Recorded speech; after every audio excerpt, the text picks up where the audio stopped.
Right, hy is aan die gang. Jy kan laat waar, Johan. Okay, hearty good evening again.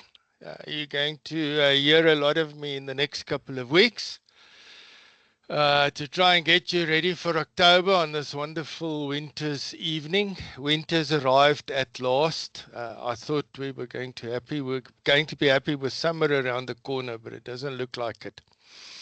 Okay, so gents, tonight we start digging further into what's inside that little steel box that they call a radio. And one of the first components, which is actually a critical part of a radio, is the oscillator. If I haven't got a stable oscillator in my radio, I'm not going to be able to listen to somebody properly because their signal is going to drift all over the place, and I'm going to lose them and then hear them and lose them. So tonight we're going to look at oscillators, because even the most modern software-defined radios have got oscillators in. Very special oscillators, but they start the process of receiving or transmitting, they start that with an oscillator. Let me just get this to move on. Okay. So in terms of the textbook, an oscillator is an electronic circuit that generates a continuous signal without needing an external input. So it doesn't have to be kicked under the jack. It can generate a constant signal, which is periodic. Those of you that remember your lecture on sine waves is periodic. 360 degrees, it repeats itself. So an oscillator generates that type of signal for me.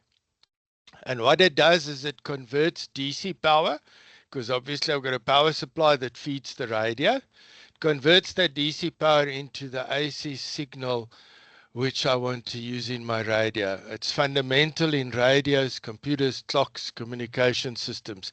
Even your PC's got a oscillator in. I can't remember who it is that's studying computer engineering. He'll tell you. Even your computer CPU needs an oscillator, and without a stable oscillator, the computer is not stable either. So what's the principle of an oscillator? You did the lecture with Louis on transistors, field effect transistors, MOS, metal oxide field effect transistors.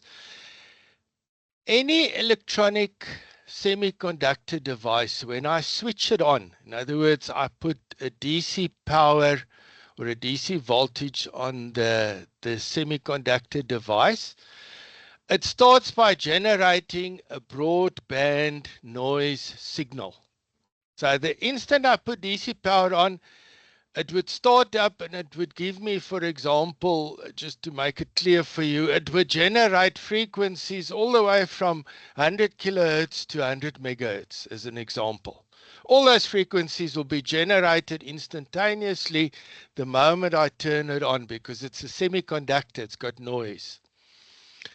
But now what I do is I feed the output of that amplifier, I feed it back into a feedback network.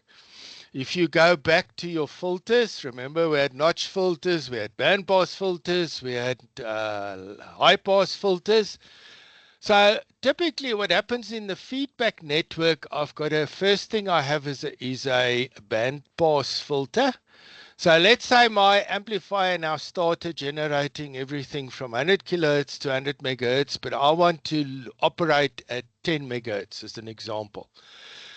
So I'll have a notch filter inside my feedback loop, which then removes all the other garbage except for the 10 megahertz. But now I've got another problem. If you look at these little green squibbles on the screen, you will see that represents the sine waves that is floating around in your circuit. So the sine wave coming out of my amplifier is not in phase with the sine wave that is going into the amplifier. It's 180 degrees apart. So the first thing my feedback network does, it filters out the frequency I want, 10 megahertz, and then it shifts the 10 megahertz by 180 degrees so that it is in phase with what is going into the amplifier. And all of a sudden, I'm feeding 10 megahertz back into the amplifier over here, and the whole thing repeats itself. So initially, when my oscillator starts, I would have, for example, 100 kilohertz to 100 megahertz. I filter out 10 megahertz. So on the second loop around this ring around, it would get rid of half of the noise frequencies. On the third or the fourth loop, the only thing that would remain would be my 10 megahertz that goes around and round and around all the time. So that's all an oscillator does. It's a semiconductor, which when I apply a DC voltage to it, it generates noise. Why? I just want to turn this radio off so it doesn't bother us. Okay.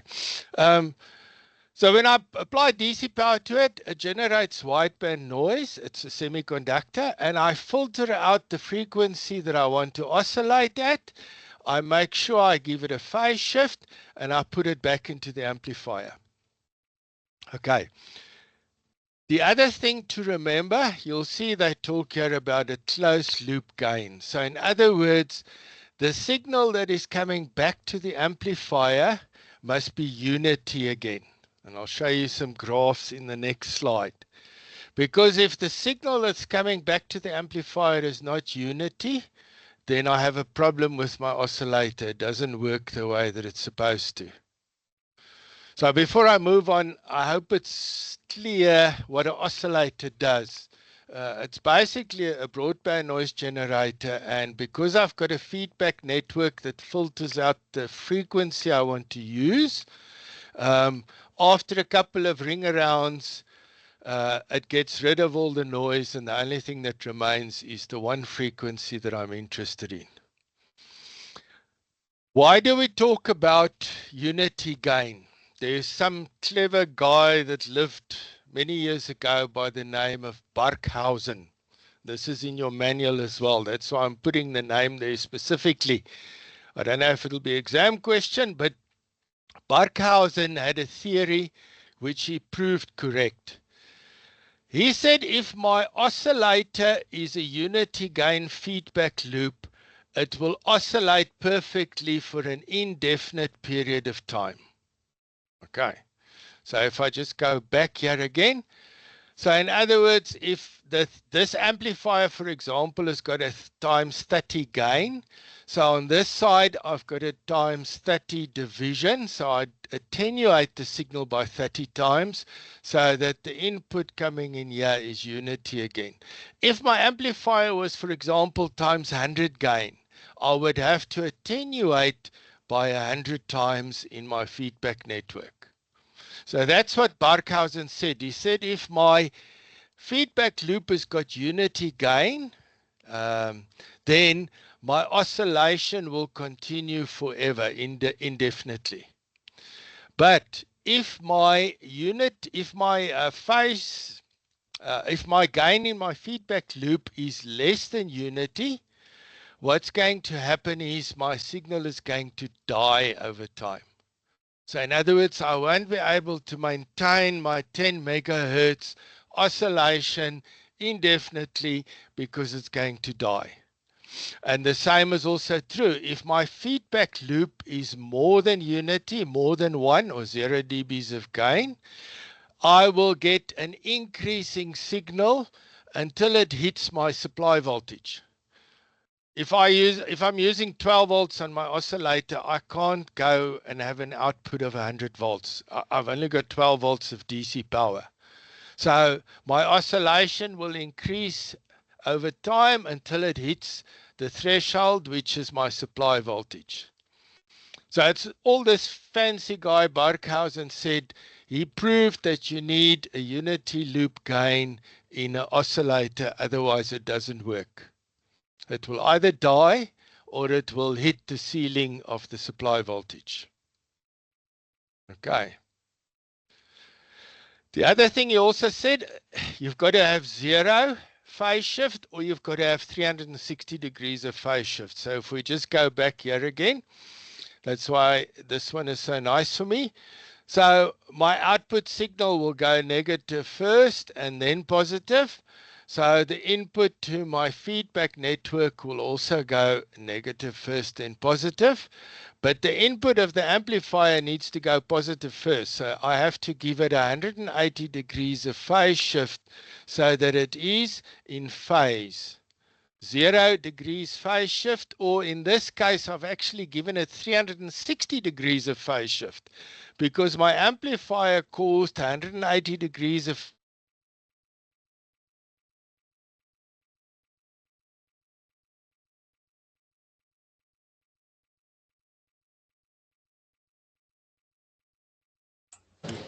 Johan, we lost your mic. Ja, Johan, you lost. Kom ons wag so rukkie en kyk of Johan terugkom. I think he's out of phase now. Yeah, he hasn't got enough feedback. He's the less than unity.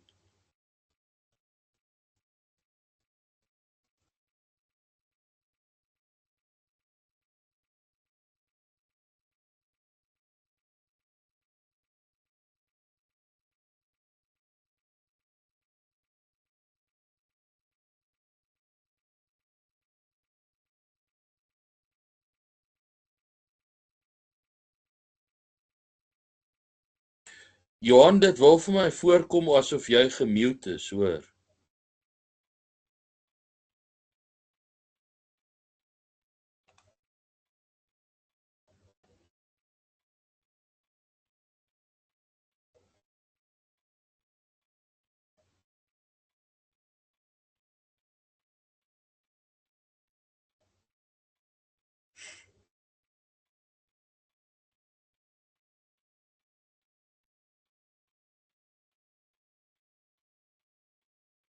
Ek dink nie ek kan iemand unmute nie. Ja, jy kan.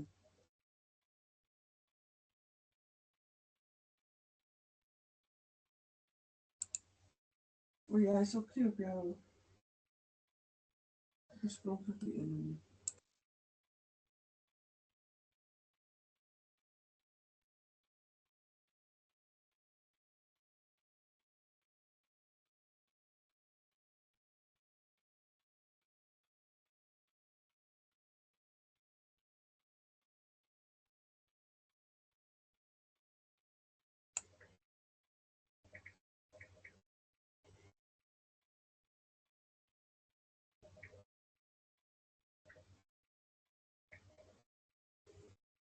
We're just trying to figure out what's happened to our lecturer. Am I still audible? Ja. Ja, ons hoor jou hard en duidelik. Yes, you are still unity gain, 0. Unity gain. Thank you very much. And I'm oscillating well. Yeah. Yep.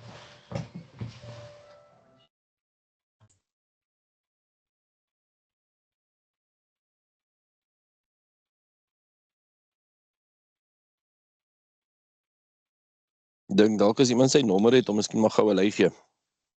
Ja, ons is besig om dit so te doen. Kyk of ons hom in die hande kan kry, maar dit is baie snaaks. Miskien het sy internet 'n probleem of iets van die aard opgelewer.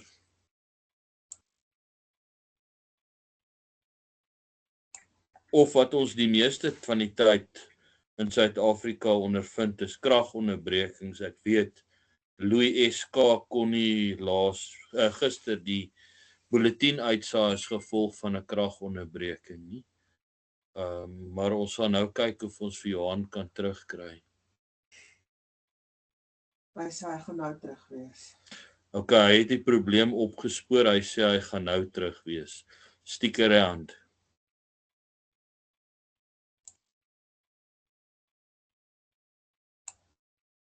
For those that don't understand Afrikaans, Johan has detected the problem and he's going to be back shortly. Okay, so while we wait, I'm making coffee. Anyone want coffee? 3 suiker en melk, dankie. Okay, got it.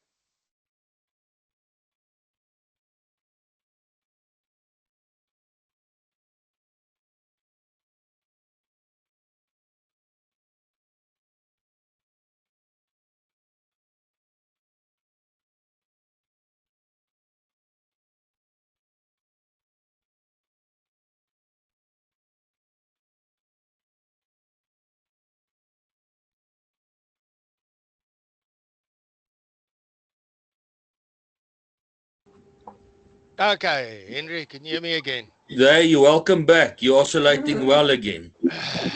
This PC that I'm using tonight is running a Windows developers version, and there was a revision that came out this weekend, so I guess there's some bugs in the developers version. No, for sure. You must use Linux, then you don't have a problem. I've got Linux machines as well, but this one is on Uncle Bill Gates. Let me just get this presentation open again. Sorry about that, gents. It's not supposed to be that way. RAE, and we're on lecture 19. Apologies, shift F5, let's see, and share. Okay, we're back. Can everybody see the screen? Yes, you're good to go. Okay, sorry about that. Yes, we were talking about Barkhausen and his theory, and I was explaining the 0 and 360 degrees phase shift, where I think you missed me or where it froze. So I just went back to the circuit and I said where the 360 comes from, the amplifier's got 180 degrees phase shift. Sorry, my feedback loop has got 180 degrees phase shift, so that's 360. And 360 is the same as 0 degrees in sine wave theory. Okay. So before we hit oscillators, does oscillation make sense, or is there anybody that has got a question that's unclear about oscillators, the principle? Okay. Now we start looking at how do these things look in real life. Sorry, you able to hear me by any chance? Sorry, Dylan. Yes. Sorry, I was just wondering. I'm just not fully clear on the phase shift. So this is as you get a signal out, or like I'm just like kind of lost on why you're phase shifting. I'm kind of new here, so I don't have context from the previous ones. Sorry. Okay. If you go back to Louis' lecture on transistors, Okay. any transistor amplifier gives you a phase shift. Got you. Okay? So you've got to counter that phase shift by giving another phase shift on the way back in the feedback loop. Oh, okay. So what I'm doing is the phase shift which is caused by the amplifier, I'm countering that phase shift by adding another phase shift in the feedback loop.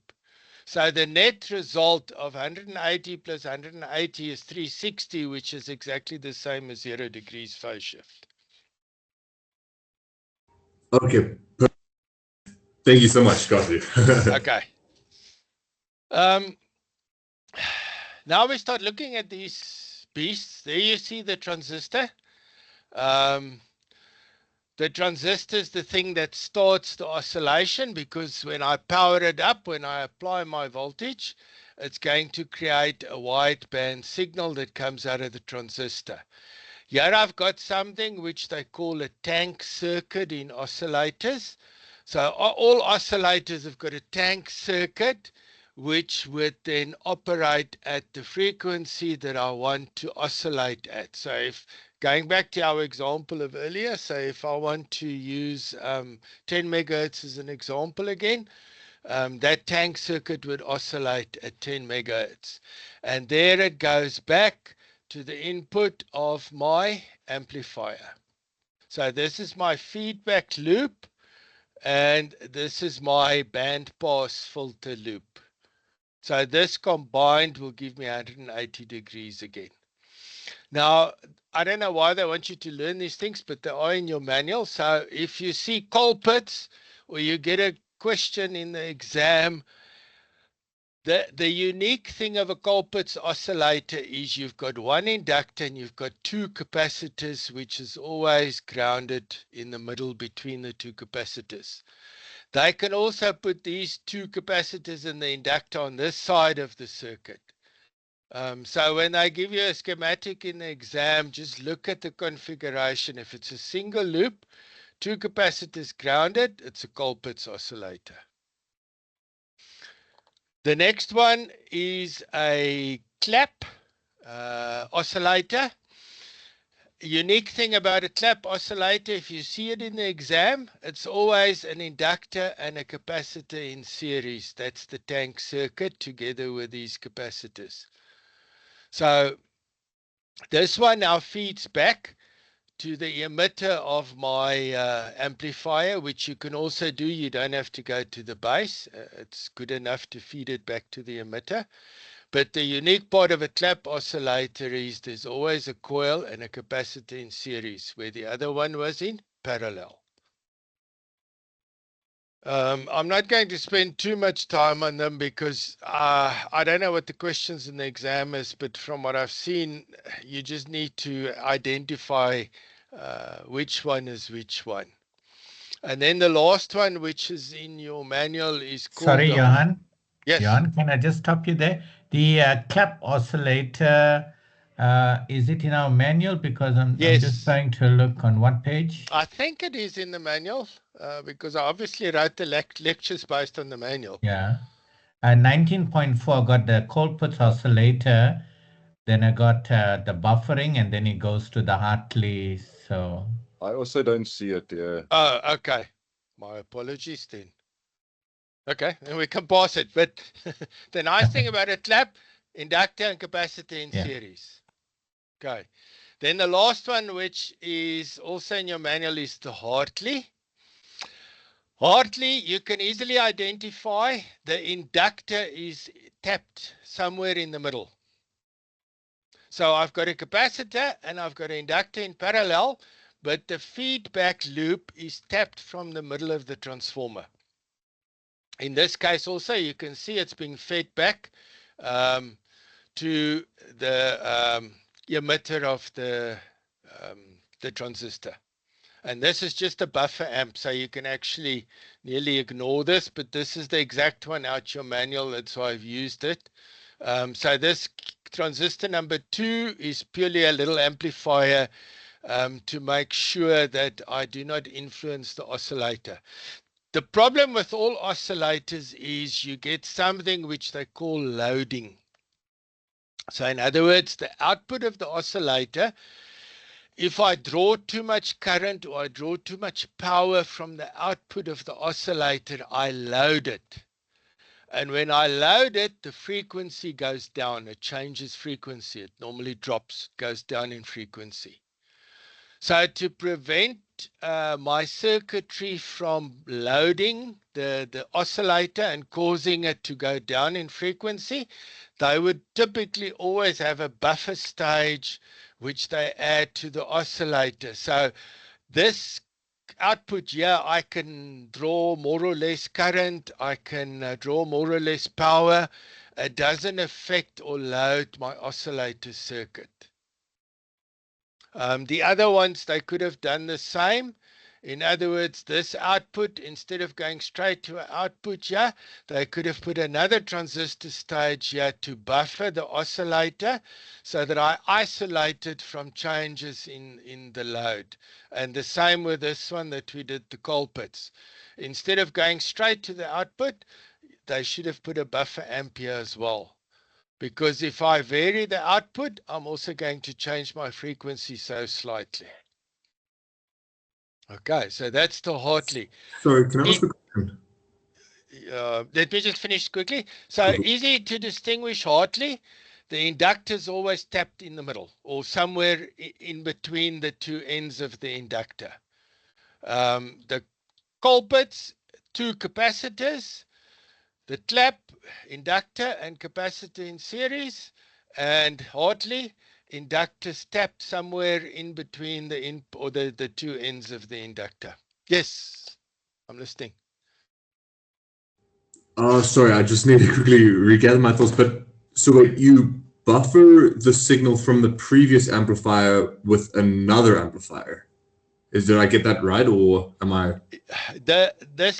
If you look at this transistor Q1, it's actually Yes, it is an amplifier, but its primary purpose in the circuit is to oscillate. Got you. And if I load the output too much, I'm going to change the frequency because Q1 is going to work harder or less harder, depending on what I'm doing on the output. And if I change the current going through this transistor when it's busy oscillating, it's going to change my frequency. So that's the reason for putting a buffer on the output of my oscillator amplifier. So that if this current varies through this leg, so in other words, I need more or less output, the current through this transistor is going to go up and down. It doesn't affect the oscillator's current. Oh, I see. Okay, thank you so much. Okay, I hope that makes sense to you. It's to buffer the oscillator from variations in output demand. Got you. Okay, perfect. Okay, there was somebody else with a question.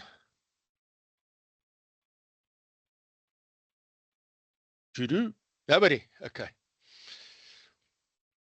Now we get to some interesting stuff. The circuits that we've looked at now is an oscillator that's designed to work at a specific frequency. So in other words, if it was designed to work at 10 megahertz, it would resonate at 10 megahertz. The same with this one, for example. Now on the Hartley, you can already see they've provided for a adjustable capacitor. So obviously, if I adjust this capacitor for minimum capacitance, I'm going to get a higher frequency than when I adjust this capacitor for maximum capacitance. It's a resonant circuit. So if I up the capacitance, the frequency will go down. If I down the capacitance, the frequency will go up. Okay. But now we also, in modern radios, they do it electronically. And they use a device which they call a varactor diode, which stands for a variable capacitor diode. And what it does is it's just a fancy diode. If I apply, for example, let's say I want 20 picofarads, that's here somewhere. So if I apply 5 volts to the varactor diode, I will get 20 picofarads of capacitance. If I apply, let's say, 1 volt on the varactor diode, I'm going to get 80 picofarads of capacitance. So you can already see I can change my resonant frequency of the oscillator electronically. So if I had some fancy circuit, a microprocessor or something that could change the voltage applied to this diode, I can change my frequency. And if we look at where it's being used, in this case, we've got a clap oscillator. It's got an inductor and a capacitor in series. But here is my varactor diode. So if I apply a voltage here, I'm going to change the capacitance of this diode. And it's going to change the frequency of my oscillator. So instead of having one single fixed frequency, I can now change my frequency based on a voltage that I applied. Now, the good old radios many moons ago had these big knobs you had to turn to change frequency. Typically, what those knobs did was it changed this capacitor's value. And because you changed this capacitor's value, the radio would tune to LM radio or whatever radio station instead of what you were listening to before the change. But in modern technology, it's done electronically, and they use a device which they call a varactor diode, a voltage-controlled variable capacitor diode. So that's one way in which we can change the frequency of my oscillator. I hope it makes sense. Don't see any hands. Yes, Cliff. If we go back to that Hartley oscillator, I just want to ask about Hartley, that. yes. Yeah, that variable capacitor would that be a mechanical means then? Yes. Obviously. Yes, So it's it would be mechanical. something. Would that be something similar you would find then in the manual antenna tuners? You know, where you Yes, correct. work on the Just on a same small- principle. Same principle, just on a smaller scale. So in other words, you've got all these steel plates which mesh, and the more you mesh, the higher the capacitance, and the less you mesh, the less the capacitance is. But you've got all these plates moving in between itself without touching each other. Okay, yeah, no, I've seen that. Yeah, I've opened up a tuner before, and yeah, they use that also for your magnetic loop antennas as well. Yes, except there Yeah. they use variable capacitor, which is in a vacuum. Yeah, it's tricky to get that to make the loop is easy, but to find that cap, Yeah. variable cap, yeah, understood. Yeah. Anyway, yeah, okay, thanks. Yeah, those loop antennas generate kilovolts of voltage. So if you use normal variable capacitors, you just burn them. That's why they use vacuum capacitors. Okay, no, interesting, thanks. Okay, the last bit we look at is crystals. We touched on this topic one of the previous lectures, but I thought I'll give you a nice picture of what a crystal looks like. Oh, we did filters, crystal filters. This is what the crystals look like. It's a mechanical device. So in other words, you've got a piece of quartz material, which have got an electrode on the one side going to a terminal, and on the back of the quartz crystal is another electrode which goes to the other wire. And this quartz crystal physically resonates mechanically at a special frequency that it is cut for. They cut and they polish these until they get them as close as possible. And if you look at the factories where they used to make these things, one of the easiest ways that they had to tune them, they would take a normal graphite pencil and they would rub on the electrode just to increase the weight by just that little bit to make it resonate slightly at another frequency. But this is what a crystal looks like. So even modern radios, the basic oscillator has got a crystal in. They've just temperature compensated them and they're doing all sorts of fancy things with them. But the basic oscillator circuit starts with a crystal that gives you a precise frequency. So again, now if we look at our oscillator, this is what they do. There's the crystal. So my feedback loop goes through the crystal. So it's a very, very sharp band pass filter. It will only pass the one frequency that it was designed for. And all they do with this capacitor, they call it a netting capacitor.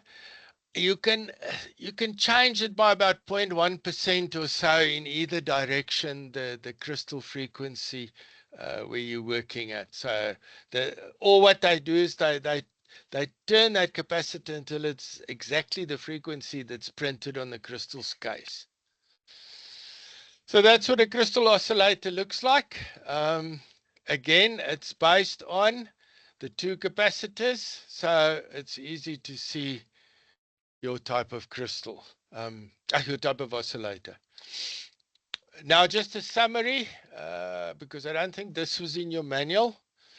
The Colpitts, Clap, and Gouret, or Gouret, I'm not French, but they don't pronounce the T, so Gouret oscillators. They have a capacitive divider in the feedback loop. So in other words, two capacitors plus an inductor. Stability is moderate. Then we've got the Hartley oscillator. It's got a tapped inductor. So in other words, in inverted commas, two inductors in series and a capacitor.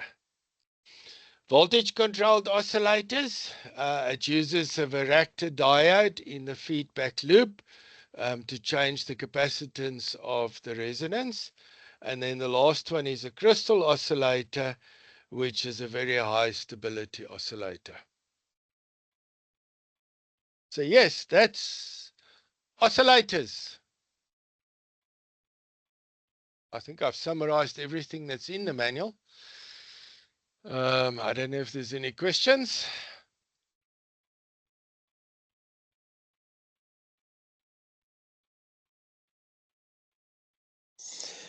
Johan, just on the crystals, does that apply to the newer modern radios or to the older crystal controlled radios? Even the modern radios. So if you, sorry, what they do nowadays, they package that crystal in an oven, and they do temperature. They do all sorts of fancy things with it. It's got 6 legs instead of 2 legs, but the basic guts inside is still a quartz crystal. It's just got so much packaging and oven and things around it to keep it from drifting, but it's still a crystal. So would that then also be a variable crystal if you take a HF set, for instance? Would it have a multitude of different crystals? No, it's only got one. When we do radios, I think we're doing frequency translation in the next lecture. There's one of the lectures which I'll show you exactly how they go from a single fixed frequency crystal, how they go to all these different frequencies we receive. All right, thank you. But it is coming in one of the lectures, so we'll cover it because the crystal in the modern radios is a fixed frequency. It could typically be a 30 or 40 or 50 meg crystal, somewhere in that region. But there's ways in which they change the frequency for what you want to receive. Great, thank you.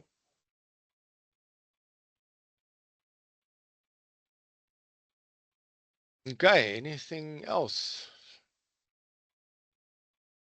I just want to get back here. Sorry, with my PC crashing, I lost everything.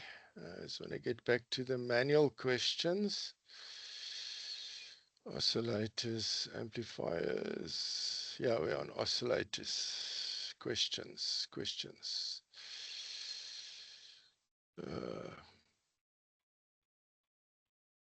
Okay. Let's make this a bit bigger for you. Okay, this is the questions in your manual. If you want to run through them quickly. The names Clap, Colpitts, and Hartley refer to. Oscillators. I mean, it's a freebie. That's one tick you don't have to study for. 5%.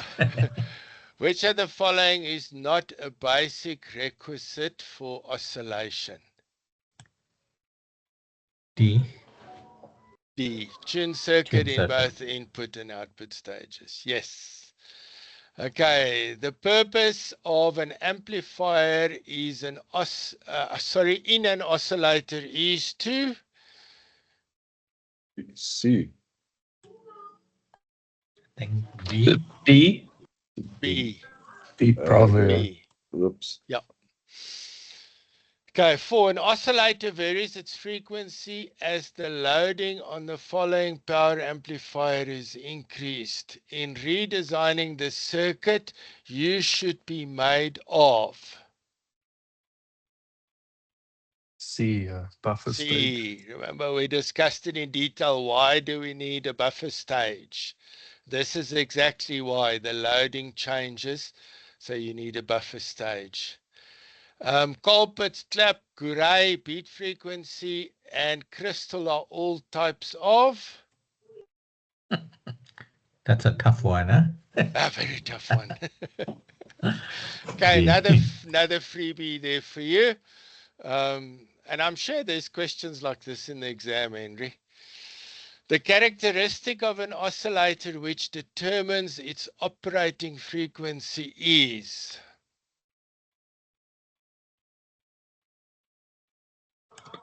B. Resonant. It's resonant frequency, another freebie. Okay, 7. The The oscillator configuration where feedback is via a tapped inductor, a tapped coil, is Hartley. Hartley. That's how they can ask it for you. They can also ask for you where the feedback is via two capacitors or however they term it. But that's why I kept on telling you, look at the difference between those oscillators and you will remember which one is which one. A varicap diode might be used in an oscillator too. Allow the frequency. Allow the Yeah, frequency to be varied by a control voltage. At the frequency of oscillation, the loop gain of an oscillator is Barkhausen. What did he say? Unity. Unity. Yeah. B. Okay, remember Barkhausen.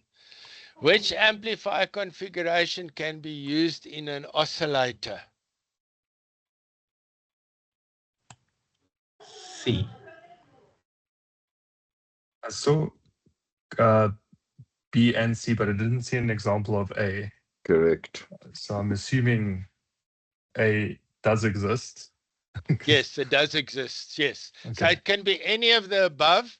I don't think in your manual they had a drawing. Yeah, I also couldn't find that. Yeah, there were. I don't think there was a drawing for a common base oscillator. I just want to see common base oscillator. Images.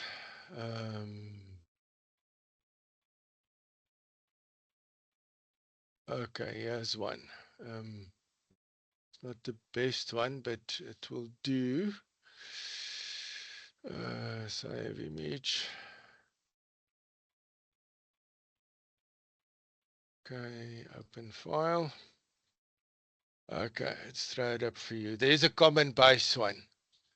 If you go back to Louis' lecture on transistors, I think he did that.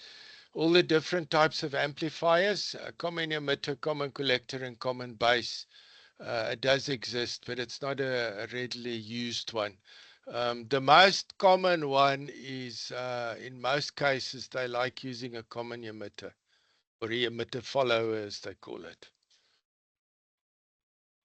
Okay, so it's any of the above is the answer.